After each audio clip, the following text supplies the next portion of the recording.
ফেব্রুয়ারিতেই ত্রয়োদশ জাতীয় সংসদ নির্বাচন। সারা দেশ প্রস্তুত হচ্ছে একটি অবাধ, সুষ্ঠু ও গ্রহণযোগ্য নির্বাচনের জন্য।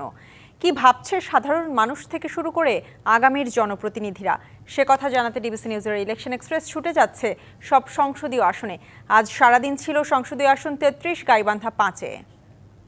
স্বাগত সিএসআরএম ডিবিসি ইলেকশন এক্সপ্রেসে। আজ সারাদিন রয়েছে ৩৩, গাইবান্ধা ৫ আসনে। আমি আমার এলাকায় ২ থানায় যথেষ্ট সমাজকর্ম করেছি এবং প্রতিটা দুইটা উপজেলায়, প্রতিটা ইউনিয়নে, গ্রামে, প্রতিটা পাড়া মহল্লায় আমার যখন মানুষ নদীর পানি খায়, তখন পুকুরের পানি খায়, তখন আমি টিউবওয়েল দিয়েছি, ছাতা দিয়েছি, মানুষের ঘর বাড়ি বানিয়ে দিয়েছি। ১৮৭টা গ্রামের প্রত্যেকটা নেতাকর্মীর সঙ্গেই আমি ছিলাম, যাদের মামলা হামলা থেকে শুরু করে যত দুর্দিনে যত ধরনের দুর্যোগ ছিল, আমার প্রত্যেকটা তৃণমূলের নেতাকর্মীর সঙ্গে নিবিড় গণসংযোগ রয়েছে, যে কারণে আমি এই আসন থেকে মনোনয়নের হকদার বলে আমি মনে করি। আমি ছাত্র জীবন থেকে রাজনীতি করি। বাংলাদেশ জামাত ইসলামীর এমপি প্রার্থী মনোনীত করার সিস্টেমটা হলো যে তৃণমূল পর্যায়ে পুরুষ, মহিলা, শ্রমিক, ছাত্র, ছাত্রী এবং সর্বস্তরের জনগণের, আমাদের জামাতের সংগঠনের জনমতের গোপন ভোটের মাধ্যমে আমাদের এখানে প্রার্থী নির্বাচিত হয়ে থাকে। সেই আলোকেই কেন্দ্র আমাকে এখানে জামাত ইসলামী প্রার্থী হিসেবে প্রাথমিক মনোনয়ন দিয়েছে।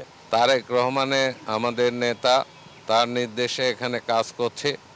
এখানে আমার পিতা সাবেক সংসদ সদস্য ছিলেন, তিনি এখানে এই এলাকার মানুষের কাছে এই কারণে আমি ঋণী, তাদের এই ঋণ পরিশোধের লক্ষ্যেই আমি এই এলাকায় নির্বাচন করতে চাচ্ছি। ৫ই আগস্ট বিপ্লবের পরে এই তরুণরাই কিন্তু বিপ্লব করেছে। তাহলে আমি যদি তরুণ হয়ে থাকি, আমি তো বিএনপির খারাপ সময় আমার সৃষ্টি, তাহলে আমি দাবিদার না। আমি মনে করি যে এই বিএনপিটা আমাদের, তাই আমি তরুণ হিসেবে এই বিএনপির এই মনোনয়ন পাওয়ার আমি হকদার। ৫ই আগস্ট হাসিনা সরকার হটাও আন্দোলন পর্যন্ত আমি মাঠে ছিলাম, আছি।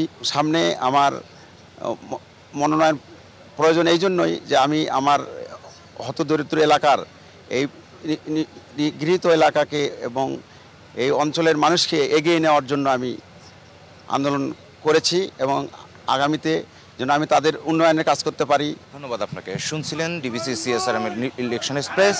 আজ এ পর্যন্তই। আগামীকাল থাকবে ৩৪ জয়পুরহাট ১ আসনে। ততক্ষণ পর্যন্ত আমাদের সঙ্গেই থাকুন।